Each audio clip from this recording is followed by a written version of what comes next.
요한일서 1장 1절에서 4절까지의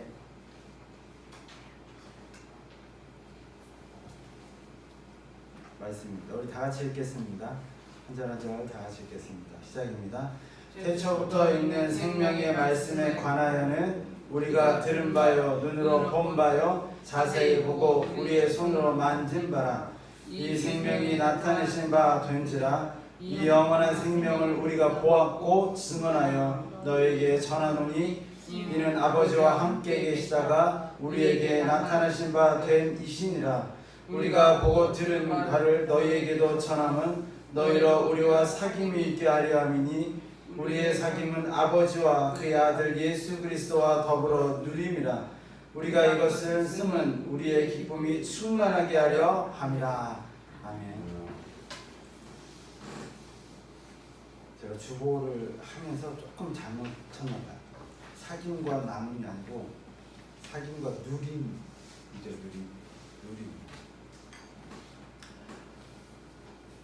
이번 주에 설교 준비를 하면서 어떤 책을 읽었는데요. 어떤 책 속에 이런 말이 있더라고요. 한 아버지가 목사님 아버지를 둔 아들이 있는데요. 아들이 어느 날 목사님에게 와서 이런 말을 했다는데요. 제가 하나님이라면 천지창조가 며칠 만에 이루어지죠? 6일이죠. 6일 동안 하고 7일날 쉬시잖아요. 얘가 성경을 잘 아는 것 같아요.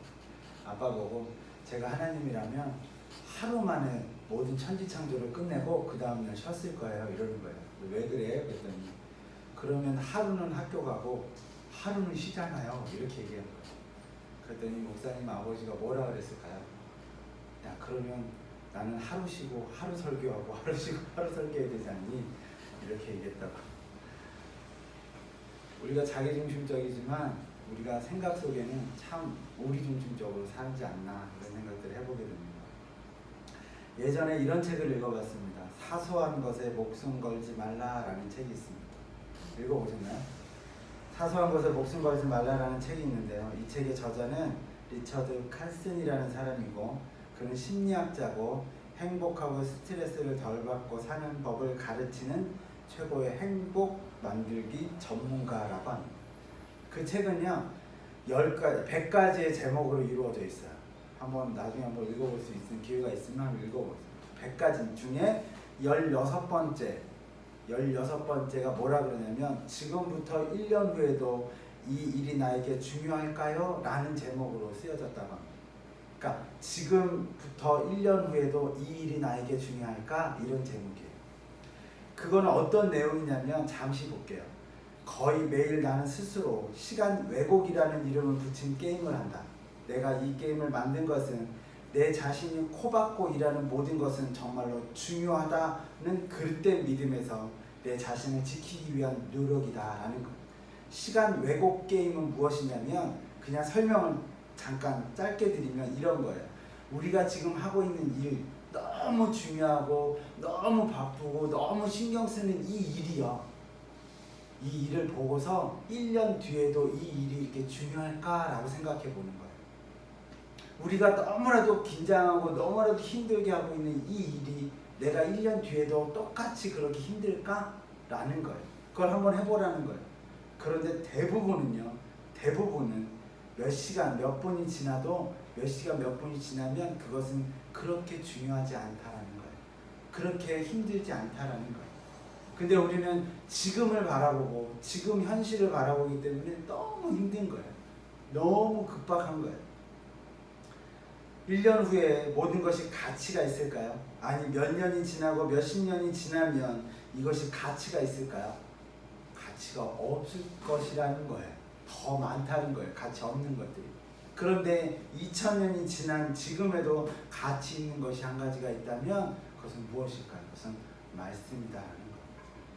이 말씀은 2000년이 지나고 2000년이 훨씬 지난 지금 이 순간까지도 하나님의 말씀으로 예수 그리스도께서 전해준 그 말씀은 우리에게 가치 있는 것이다 라는 거예요. 그래서 우리는 한번 생각해 봐야 돼요. 이 엄청난 말씀에 기울이시고 다 함께 말씀에 한번 빠져보는 시간을 가질까 합니다. 어제의 삶이 오늘의 삶으로 그리고 이 삶이 내일의 승리의 삶을 경험하는 성도님들이 되시기를 간절한 마음으로 기도합니다. 오늘 살펴볼 요한 1서는 기록 목적은 크게 두 가지로 나누어 볼 수 있는데, 하나는 교회 안에 나타난 거짓 교사들, 그를 경고하는 논쟁적인 목적, 또 하나는 적극적인 목적으로 거짓 교사들의 유혹으로부터 신앙인을 보호하려는 목회적인 목적이 있다는 것. 이거는요, 지금 우리 시대에도, 아니 이것을 말씀하는 그 요한일서를 기록하는 그 요한이 기록하는 그 2000년 전에 그 시절에도 동일하게 말씀이 적용이 되고 있다는 거예요. 그때도 굉장히 많은 사람들이 유혹을 받았어요. 근데 지금도 굉장히 많은 사람들이 유혹을 받고 있다는 거예요. 이를 잘 표현해주는 말씀이 요한일서 2장 26절인데 다 같이 한번 읽어보겠습니다. 시작입니다. 너희를 미혹해 하는 자들에 관하여 내가 이것을 너에게 썼노라. 이렇게 말씀하고 있습니다. 너희를 미혹하는 사람들, 지금도 이 세상을 미혹하는 사람들, 이 나라의 교회를 미혹하는 교회들이 많죠. 코로나 때문에 드러난 신천지가 있고, 또 요즘에 한참 또 드러나고 있는 하나님의 교회가 있어요. 근데 코로나 때문에 더 드러난 것 같아요. 희한하죠. 요한은 자신의 생각과 간절한 마음을 말씀에 담아 본 서신의 배경을 이루고 있는 거짓 교사들을 공격하고 있는 거예요. 더 나아가 자신이 사랑하는 자녀들, 다시 말해 이 글을 읽고 있는 모든 자들을 보호하는 데 그 목적을 두고 있다는 거예요. 또한 믿는 이들이 기독교 신앙과 생활 가운데 견고하게 세워지기를 바라면서 본 서신을 기록하고 있는 거예요, 요한이. 그래서 이거를 서신이라고 하면서 이것을 편지 형식이라는 거예요.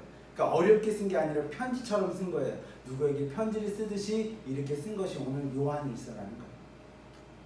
요한이 서신을 쓰는 당시와 같이 요즘도 교회 안팎으로 많은 이단들이 자신의 교리나 생각을 주장하고 있습니다. 많은 이단들이 생겨나고 있는 이때에 그들을 배격하고 그 싸움에서 이길 수 있는 힘이 과연 우리에게 있을까요? 우리는 과연 이단의 잘못된 주장에 대해서 반박을 할 수 있을까요? 과연 우리가 백전백승할 수 있을까요? 우리는 이렇게 한번 생각해 보아야 하는 거예요. 이 시점에서 우리가 한 가지 생각해야 할 것이 있다면 그것은 바로 위에서 말한 것들을 가지고는 이단과의 싸움에서 우리가 이길 수 없다라는 거예요. 근데 우리 이단을 이길 수 없어요. 그게 문제라는 거예요. 이단 이길 수 있으세요? 이단하고 대화할 수 있으세요? 힘들어요. 생각보다 굉장히 힘든 게 이단들이에요. 그들의 머릿속에 그게 정형화되어 있기 때문이에요. 하지만 우리의 신앙의 중심이 바로 선다면 우리는 이단을 이길 수 있습니다. 그래서 오늘은 그 이단을 어떻게 이길 것인가에 대해서 한번 생각해 볼 거예요. 여기 짝퉁이 있어요. 짝퉁이 뭔지 아세요? 짝퉁? 비품? 짝퉁이 뭔지 아세요? 짝퉁이 왜 있죠? 네? 짝퉁이 왜 있어요? 정품이 있기 때문에 짝퉁이 있는 거예요. 정품이 없으면 짝퉁이 있을까요? 없죠. 근데 정품이 정말 좋은 정품이기 때문에 짝퉁을 만드는 거예요. 정품이 너무 안 좋아요. 사람들이 다들 안 좋아하는 정품이 있어요. 그럼 짝퉁을 만들까요? 안 만들죠. 우리가 기독교, 예수 그리스도, 하나님, 성령님, 이것이 정품이에요. 진짜 정품 너무 좋은 게 있어요. 그러니까 짝퉁이 만들어지는 거예요. 그러니 비품이 만들어지는 거예요. 이거를 우리는 이단이라고 이야기해요. 여러분, 짝퉁하고 정품하고 어떻게 비교할 수 있을까요? 비교할 수 있는 방법이 뭘까요? 요즘은요, 짝퉁을 정품하고 비교하기가 너무 힘들대요. 왜죠? 똑같이 만드니까요. 근데 어떻게 하면 정품, 짝퉁인지 알 수 있을까요? 뭘 비교하면? 정품을 비교하면 알 수 있어요. 정품을 그대로 갖다 놓고 하나하나를 보면 알 수 있어요. 잘 모르겠지만 하나하나 보면 알 수 있어요. 그러니까 뭐가 필요해요? 정품이 필요한 거예요. 우리가 이단을 이길 수 있는 힘이 여기 있다는 거예요. 우리가 이단을 이길 수 있는 힘이 무엇이냐면 정품을 잘 아는 데 있다는 거예요. 무슨 말씀이에요? 말씀을 제대로 아는 데 있다는 거예요. 말씀을 제대로 알면 우리는 세상에 있는 이단을 비교할 수 있는 힘이 생기기 때문이에요. 근데 우리는 말씀을 잘 아는 것보다 더 우선되게 생각하는 것이 무엇이냐면 이단에 대해서 공부하는 것이 더 중요하다고 생각하는 사람이 많다는 거예요. 이단 너무 많아요. 그걸 다 공부할 수 없어요. 그럼 우리가 알아야 될 것 딱 한 가지 뭐죠? 정품을 알아야 되는 거예요. 말씀을 제대로 아는 것이 중요한 거예요. 그것을 알면 우리는 이단을 어떤 게 이단인지를 알 수 있는 거예요. 신앙의 중심을 바로 세우는 것이 먼저라는 거예요. 그 후에 이단을 아는 것이 순서인 거예요. 올바른 신앙을 가지고 있는 것이 우선되어야 합니다. 그래서 본문 말씀을 통해 어떠한 신앙의 중심을 가져야 하는지에 대해서 우리 이 시간 생각해 보려고 합니다. 많은 은혜의 시간 되시기를 간절히 기도드립니다. 우리 다 같이 1절을 한번 읽겠습니다. 1절입니다. 시작입니다. 태초부터 있는 생명의 말씀에 관하여는 우리가 들은 바요 눈으로 본 바요 자세히 보고 우리의 손으로 만진 바라. 아멘. 본문의 말씀은 태초부터 있는 생명의 말씀에 관하여라고 시작합니다. 태초부터 있던 그 생명의 말씀이 본문에 있어서 엄청나게 중요하다는 것을 우리에게 보여주고 있는 말씀입니다. 그럼 그 생명의 말씀이 무엇이냐라는 거예요. 이것이 우리가 거짓 선지자들에게 이기는 최고의 힘의 원천이 되기 때문에 중요한 거예요. 또한 열쇠가 되기 때문에 중요한 거예요. 자, 말씀을 살펴보겠습니다. 생명의 말씀이 무엇이냐면 요한복음 1장 1절에서 4절의 말씀을 우리 같이 읽어보겠습니다. 시작입니다. 태초에 말씀이 계시니라. 이 말씀이 하나님과 함께 계셨으니 이 말씀은 곧 하나님이시라. 그가 태초에 하나님과 함께 계셨고 만물이 그로 말미암아 지은 바 되었으니 지은 것이 하나도 그가 없이 된 것이 없느니라. 그 안에 생명이 있었으니 이 생명은 사람들의 빛이라. 14절에 또 이렇게 말씀합니다. 같이 읽겠습니다. 말씀이 육신이 되어 우리 가운데 거하심에 우리가 그의 영광을 보니 아버지의 독생자의 영광이요 은혜와 진리가 충만하더라. 아멘. 또 있어요. 17절 18절을 읽겠습니다. 시작입니다. 율법은 모세로 말미암아 주어진 것이요 은혜와 진리는 예수 그리스도로 말미암아 온 것이라. 본래 하나님을 본 사람이 없으되 아버지의 품속에 있는 독생하신 하나님이 나타나셨느니라. 생명의 말씀이 무엇이라고 말하죠? 생명의 말씀은 바로 예수 그리스도라라고 말씀하고 있는 거예요. 생명의 말씀은 하나님의 독생자이신 예수 그리스도를 뜻하는 것입니다.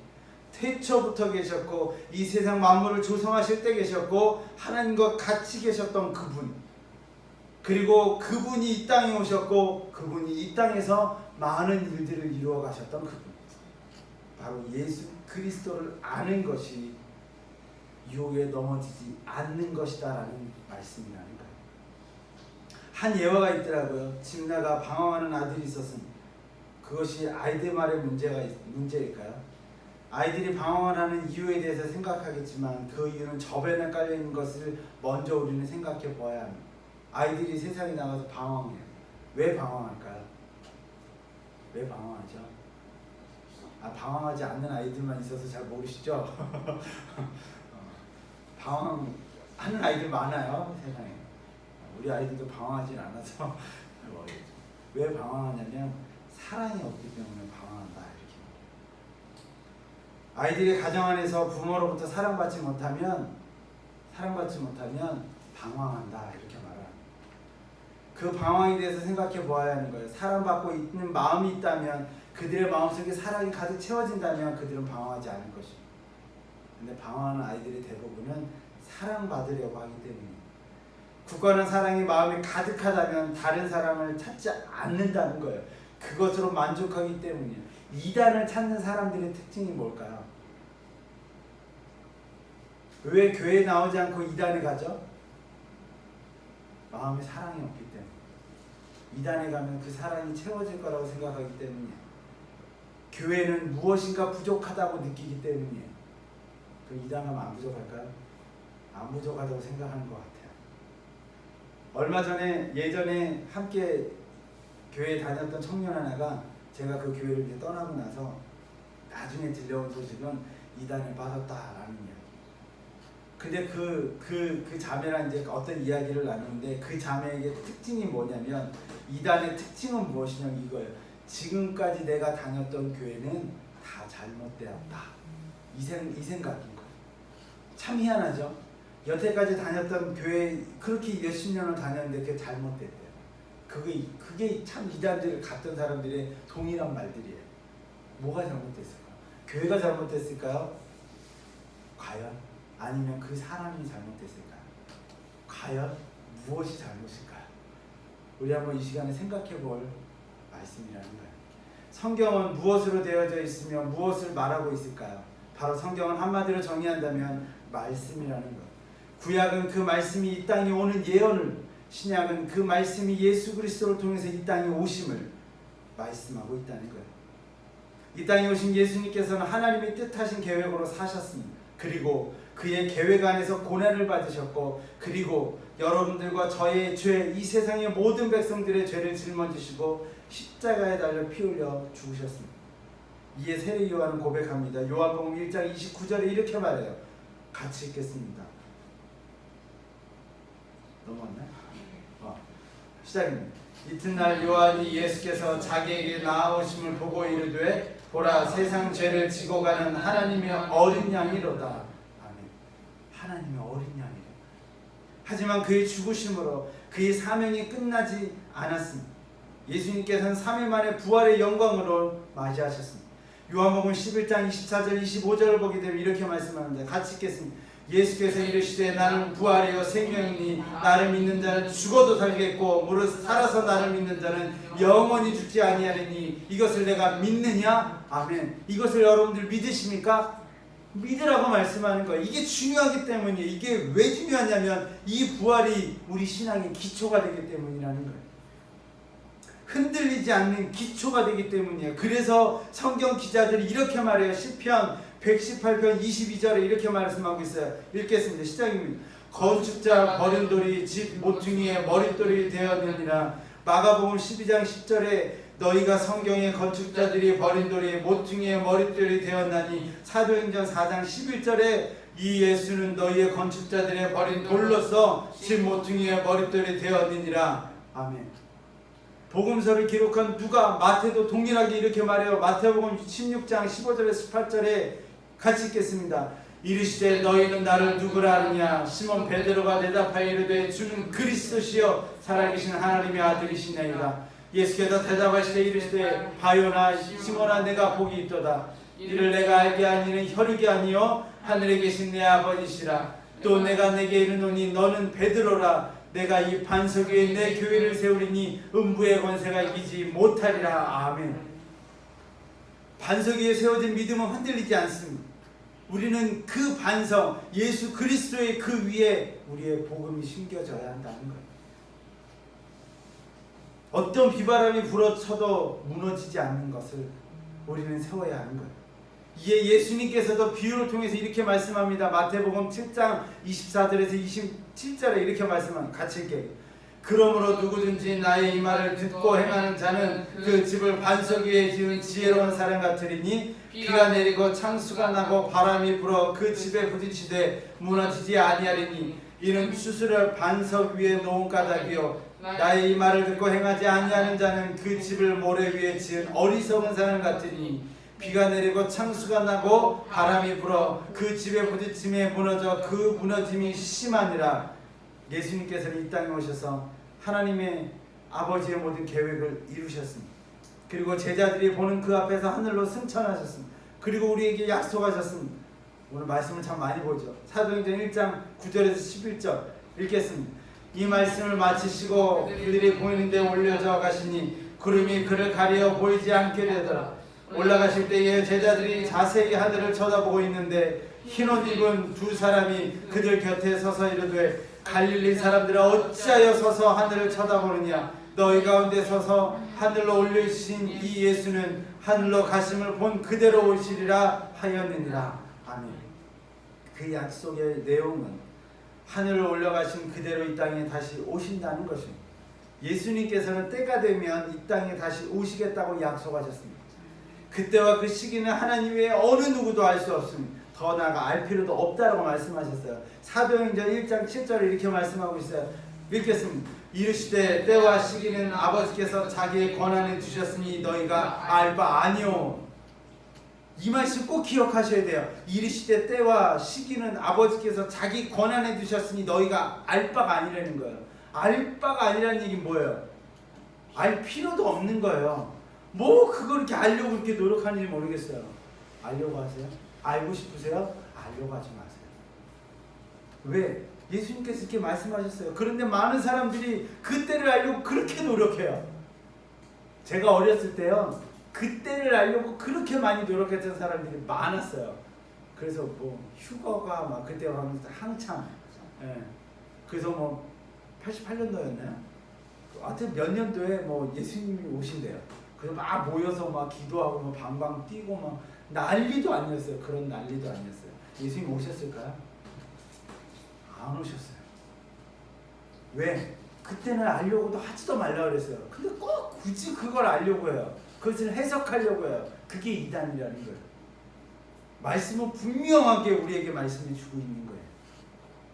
예수님께서 십자가에 돌아가실 때 마지막으로 외쳤던 말씀이 있어요. 요한복음 19장 30절 다 같이 읽겠습니다. 시작입니다. 예수께서 신 포도주를 받으신 후에 이르시되 다 이루었다 하시고 머리를 숙이니 영원히 떠나가시니라. 아멘. 예수님 뭐라고 하셨어요? 다 떠나갔다고? 다 이루셨다라고 말씀하셨어요. 그런데 이단들의 특징 중에 뭔지 아세요? 이단들의 특징이 뭐냐면 예수님이 십자가에서 모든 일을 다 이루지 못하시고 가셨다는 거예요. 그래서 그 사명을 나에게 줬다는 거예요. 하나님. 그럼 내가 누구라고요? 제2의 예수님이라는 거예요. 참 그런 사람 많아요. 근데 말씀 우리에게 말씀하고 있잖아요. 그러면서 요한복음 14장 6절에 이렇게 말씀하고 있어요. 같이 읽어볼게요. 예수께서 이르시되 내가 곧 길이요 진리요 생명이니 나로 말미암지 않고는 아버지께로 올 자가 없느니라.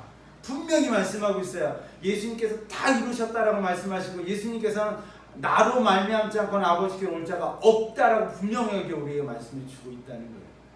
그런데 왜 자꾸 이단들은 그러는지 모르겠어요. 이단에 빠지지 마세요. 성경 말씀 우리에게 분명하게 말씀해 주고 있어요. 그러니까 이것과 다르면 뭐라고요? 이단인 거예요. 예수님 자신 외에 다른 길은 없다 그랬어요. 이를 믿어야 하는 거예요. 이 모든 믿음이 여러분들에게 있어야 돼요. 저에게도 있어야 돼요. 반드시 있어야 돼요. 그러면 비교가 되는 거예요. 반드시 이게 있으면 비교가 되는 거예요. 그래서 이단들의 특징 중에 이단과 구별하는 특징 중에 제일 첫 번째 뭔지 아십니까? 그 안에 예수님이 있는가 없는가예요. 말씀을 잘 들어보세요. 그 말씀 속에 예수 그리스도가 있는가 없는가 그게 중요한 거예요. 그게 첫 번째. 세계 제1의 교회라는 예화가 있습니다. 어느 날 잘 믿는 흑인 남자 한 사람이 있었습니다. 예수님은 잘 믿어요. 그런데 이 흑인 남자가 사는 동네에는 좀 떨어진 백인 지역에는 아주 크고 화려하고 잘 지은 큰 교회가 하나 있었습니다.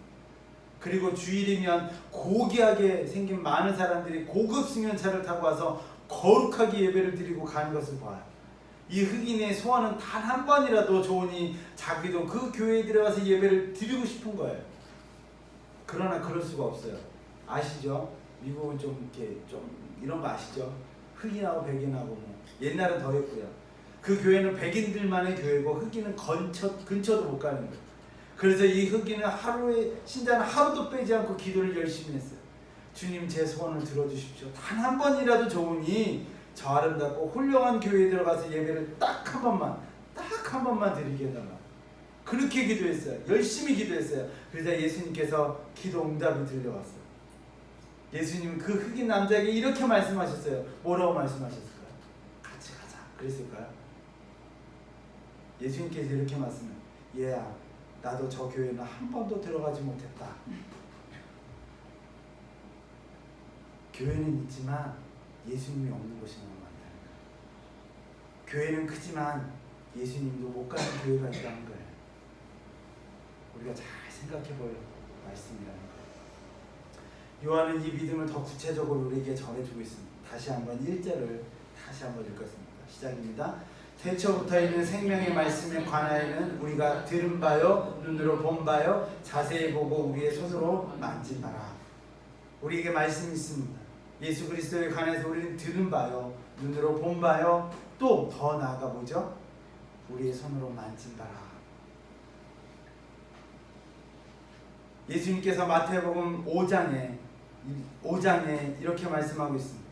5장에 많은 사람들에게 복음을 전하시고 그 다음에 6장에 41절 44절까지 말씀 보면 이렇게 말씀합니다. 같이 읽겠습니다. 예수께서 떡 5개와 물고기 2마리를 가지사 하늘을 우러러 축사하시고 떡을 떼어 제자들에게 주어 사람들에게 나누어 주게 하시고 또 물고기 2마리로 모든 사람에게 나누심에 다 배불리 먹고 남은 떡 조각과 물고기 12바구니에 차게 거두었으며 떡을 먹은 남자는 5,000명이었더라. 그곳에 있던 사람들은 예수의 말씀을 들었습니다. 그리고 이적도 보았습니다. 요한은 더 나아가 자세히 보고 우리의 손으로 만진 바라고 말씀합니다. 이것은 곧 예수님의 말씀과 이적이 자신의 체험이 되었다라는 것을 말씀하고 있는 거예요. 예전에는요, 말씀을 듣기 위해서는 꼭 교회를 갔어야 돼요. 그렇죠. 꼭 교회를 가야 예수님의 말씀을 들어요. 근데 요즘은 어떻죠? 코로나가 굉장히 많은 교회를 바꿔놨어요. 교회 안 가도 돼요. 핸드폰만 열어도, TV만 틀어도, 기독교 방송, 극동방송만 들어도 말씀이 넘쳐나는 곳이에요. 말씀 엄청나게 많아요. 말씀도 엄청나게 잘하시는 분들이 너무 많아요. 교인들이 어떠겠어요 요즘에? 교회를 가고 싶겠어요? 어떤 사람이 이렇게 얘기하더라고요. 코로나 때문에 교회를 안 갔더니 이제 가는 게 너무 힘들대요. 그럴 수 있겠구나.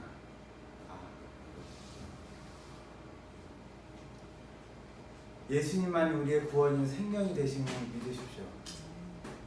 그래서 요한복음 8장 12절에 이렇게 말씀합니다.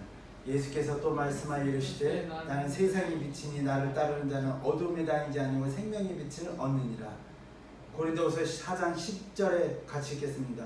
우리가 항상 예수의 죽음을 몸에 짊어짐을 예수의 생명이 또한 우리 몸에 나타나게 하려 함이라. 아멘.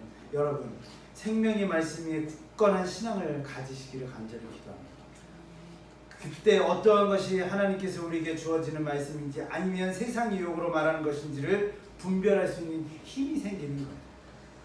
이를 위해서는 먼저 말씀을 들어야 되는 거예요. 말씀을 보아야 하는 거예요. 그리고 반드시 필요한 것이 있는데 그것은 말씀을 체험해야 하는 거예요. 그때 말씀은 살아 움직이는 능력이 되는 거예요. 이 말씀이 여러분들의 삶과 함께 하시기를 간절히 기도드립니다.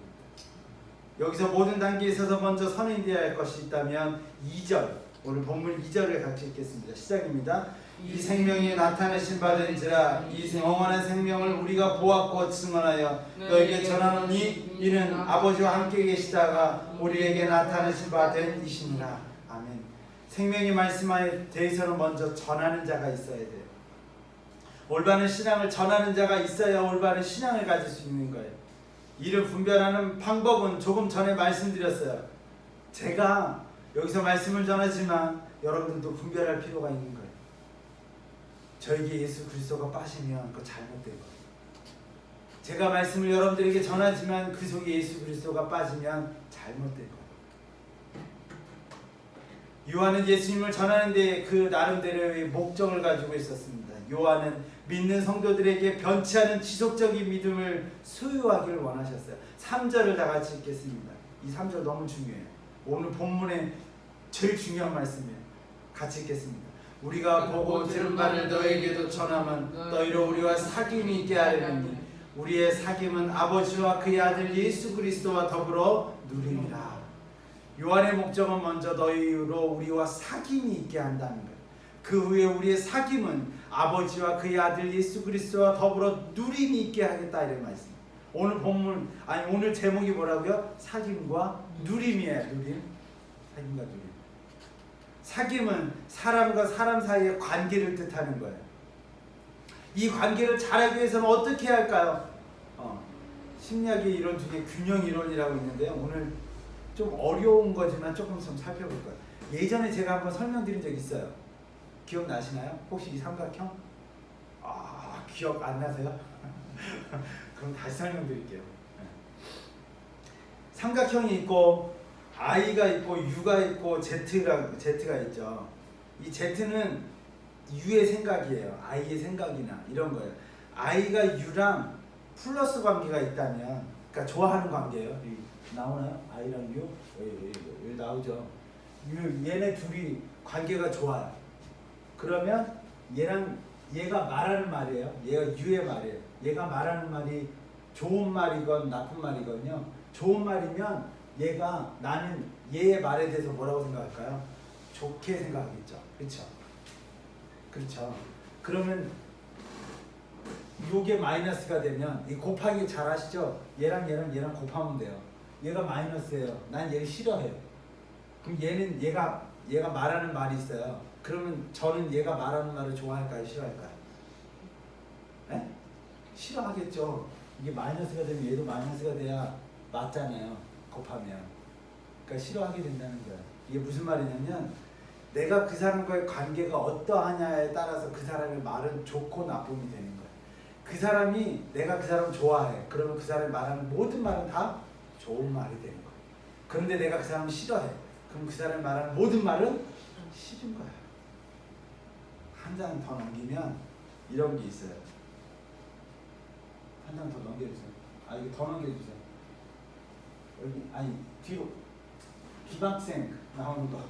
김학생 학생 여기 김학생 1학년이 있어요. 김학생 1학년에 박 선생님이 수학을 가르쳐요. 이 수학 선생님인데 박 선생님 좋아해. 이 수학이 너무 좋은 거야. 1학년 때 그랬어요. 근데 2학년 갔는데 수학이 너무 좋아요. 수학은 너무 좋아요. 여기죠. 수학은 너무 좋아요. 2학년 갔는데 이게 좋잖아요. 근데 이 김 선생님이 너무 싫은 거예요. 이해 가시나요? 여기까지 이해 가시죠? 김 선생님 너무 싫어요. 근데 선생님은 수학을 가르치잖아요. 근데 여기가 지금 플러스가 되면 어떻게 돼요? 불안정해지죠, 마음이. 플러스 마이너스, 플러스면 마이너스가 되잖아요. 곱하기 하시죠? 마이너스가 되잖아요. 불안한 거예요, 마음이. 그러면 이거를 마이너스로 만들면 어떻게 돼요? 플러스가 되니까 마음이 편해지는 거예요. 그러니까 어떻게 만드냐면 나는 수학을 좋아해. 근데 수학을 가르치는 선생님은 난 싫어. 그러면 어떻게 되죠? 이 선생님은 수학을 잘 못 가르쳐. 이렇게 되는 거예요. 그러니까 저 선생님이 수학을 잘 가르쳐도 저 선생님이 수학을 못 가르치니까 내가 수학을 좋아하는데 난 수학을 못하는 거야. 이렇게 되는 거예요. 사람들은요. 내가 생각하는 거가 전부라고 생각하는 거예요. 그 다음을 넘기면 어머니 아들 있으시죠? 여자친구도 있고 이제 나중에 생길 거고 여기도 아들 있지만 어머니가 아들을 7만큼 사랑해요. 이게 이제 플러스의 7이라는 거예요. 7만큼 사랑하고 아들이 여자친구를 8만큼 사랑해요. 이게 강도라 그래요. 강도. 근데 어머니가 여자친구를 너무 싫은 거예요. 쟤는. 다시 할까요? 딸이라 그럴까요? 싫은 거예요. 근데 얘가 3이에요. 그럼 뭘 바꿀까요? 사람은. 뭘 바꿔야 마음이 편해질 거 아니에요. 이게 만약에 3이면 이게 1이면 얘를 바꾸면 돼요. 근데 이게 제일 약하잖아요. 그러니까 엄마가 뭘 바꾸죠? 여자친구를 좋아하는 마음으로 바꾸는 거예요. 왜? 아들을 위해서. 이렇게 되는 거예요. 근데 우리는 사람들이 생각할 때 이렇게 생각을 잘 안 하는데 문제가 있는 거예요. 그 전도 대상자로 살펴보면 더 편합니다. 한 장 넘기면 전도 대상자가 나오는데요. 전도 대상자에 따라서 우리가 전도 대상자에게 잘해주면, 그러니까 전도 대상자가 있고 내가 있잖아요. 나랑의 관계가 좋으면 전도 대상자가 교회를 나가는데, 그러니까 내가 교회를 소개하잖아요. 나중에 소개하면 이게 아무리 마이너스더라도, 교회를 싫어하는 마음이 마이너스더라도 내가 관계가 좋으면 요게 플러스로 바뀔 수 있다라는 거예요. 어렵지 않죠. 네. 어려운 거 아닙니다. 고린도전 후서 2장 15절을 다 같이 읽겠습니다. 시작입니다. 우리는 구원받은 자들에게나 망하는 자들에게나 하나님 앞에서 그리스도의 향기니, 믿는 자로서 그리스도의 향기를 내는가 그렇지 않은가를 우리는 살펴보아야 합니다. 우리는 이 사경을 통해 불신자와 만나고 더 나아가 하나님 아버지와 그의 아들 예수 그리스도를 함께 하는 삶으로 만들어가야 되는 삶이 있습니다. 이것이 바로 사귐을 넘어선 누림이라는 거예요. 사귐은요 그냥 만나는 거예요. 그냥 만날 수 있어요. 이게 사귐은 그런 거예요. 근데 누림은 다른 거예요. 우리 생각해 보세요. 누림이라는 말이 있어요. 누림이라는 말은 사전적으로 동사로 누리다라는 거예요. 그 행복을 누리다, 영화를 누리다, 장수를 누리다, 누리는 거예요. 이거는 함께 가는 거예요. 말이 어려운가요? 사귐은 함께 가지 않아도 돼요. 그러니까 오늘 만나고 막 얘기하고 헤어져도 되는 거예요. 근데 누림은 뭐죠? 함께 가는 거예요. 우리가 하나님 아버지께로 함께 가는 것, 그것이 누림이라는 거예요. 그래서 시편 23편은 이렇게 우리에게 말씀이 다 외우시는 말씀이죠. 같이 한번 천천히 읽어보겠습니다. 시작입니다. 여호와는 나의 목자시니 내게 부족함이 없으리로다. 그가 나를 푸른 풀밭에 누이시며 쉴만한 물가로 인도하시는도다. 내 영혼을 소생시키시고 자기 이름을 위하여 의의 길로 인도하시는도다. 내가 사망의 음침한 골짜기로 다닐지라도 해를 두려워하지 않을 것은 주께서 나와 함께 하시니라. 주의 지팡이와 막대기가 나를 안위하시나이다. 주께서 내 원수의 목전에서 내게 상을 차려주시고 기름을 내 머리에 부으셨으니 내 잔이 넘치나이다.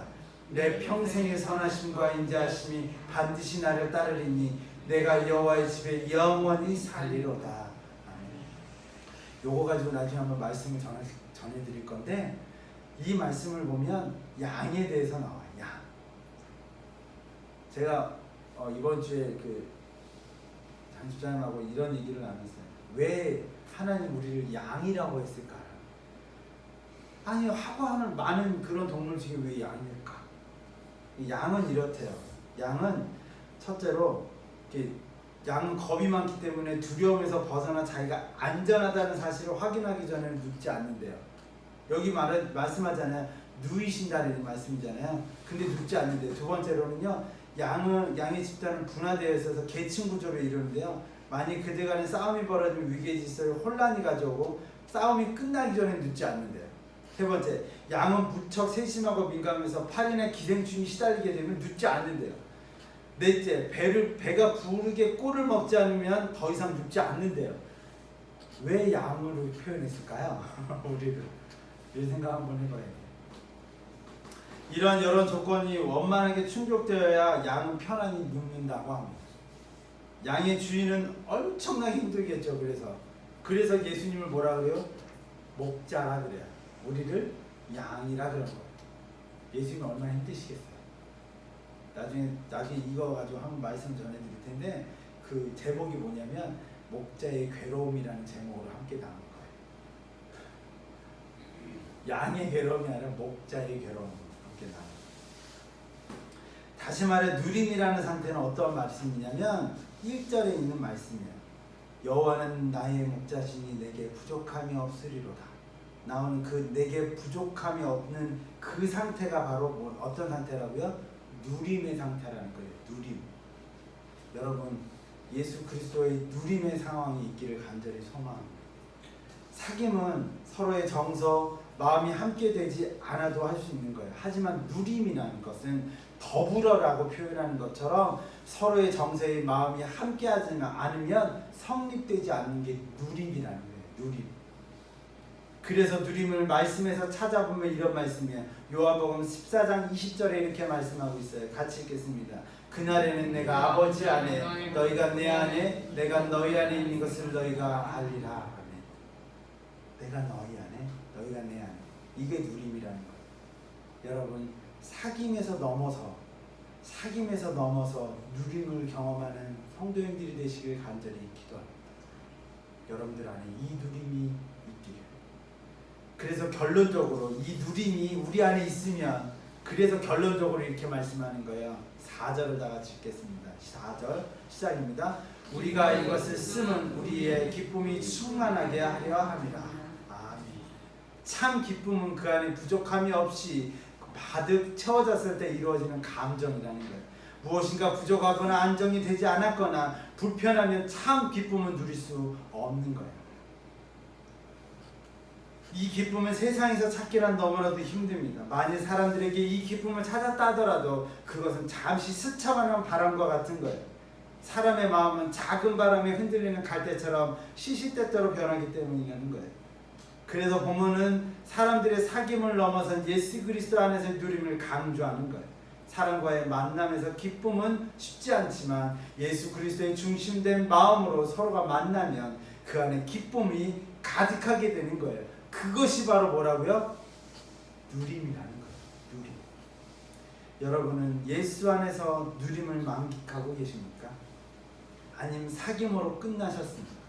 이를 알 수 있는 것은 여러분들의 삶 속에 무엇이 있냐, 없냐라는 거예요. 4절에 뭐라 그랬죠? 우리가 이것을 쓰면 우리의 기쁨이 충만하게 하려 함이라는 거예요. 여러분들 안에 뭐가 있어야 되냐고요? 기쁨이 있어야 돼요. 근데 기쁨이 없으면 우리 안에 누림이 없다라고 생각할 수도 있는 거예요. 예수님과 누림 안에 있는 사람들에게는 다른 사람과의 만남 속에서도 자연스럽게 누림의 진정한 기쁨을 느끼게 되는 거예요. 예수님께서 내 안에 계시기에 상대가 어떠한 사람이더라도 그 안에 기쁨으로 가득할 수 있는 거예요. 우리가 우리의 삶으로 만나고 우리의 삶으로 그 사람을 만나면 기쁨이 없어요. 기쁠 수가 없어요. 그런데 우리의 삶이 아닌 예수 그리스도의 삶으로, 예수 그리스도의 만남으로 우리가 살면 그 안에 기쁨을 누릴 수 있겠다라는 거예요. 그러니까 다시 결론적으로 말씀드리면 우리의 힘으로는 할 수 없는 것들이 너무 많은 거예요. 여러분, 우리 안에 기쁨이 없다면, 우리가 만남에 있어서 기쁨이 없다면 예수 그리스도의 삶으로 그 기쁨을 누려가는 그 누림이 있는 여러분들의 삶이 되기를 간절히 기도합니다. 여러분들은 지금 누구와 함께 계십니까? 그 만남이 스쳐 지나가는 사귐입니까? 아니면 함께하는 누림입니까? 예수 안에 참 누림으로 퍼내고 퍼내도 항상 가득한 우물의 물처럼 여기 계신 성도님들의 삶 속에 기쁨이 언제나 가득하자기를 간절히 기도합니다. 간절히 축원드립니다. 기도하겠습니다. 사랑과 은혜 하나님, 우리의 삶을 주관하시고 인도하여 주심을 믿습니다. 우리 안에 기쁨이, 우리 안에 누림이 있기를 간절히 소망합니다. 사귐으로 끝나는 것이 아니라 누림으로 온전한 삶을 누려가는 우리의 삶이 되기를 간절히 소망해 봅니다. 그러함으로 아버지의 은혜 가운데 살아가는 우리 성도님들이 되시기를 간절히 기도합니다. 예수 그리스도 이름으로 기도드립니다.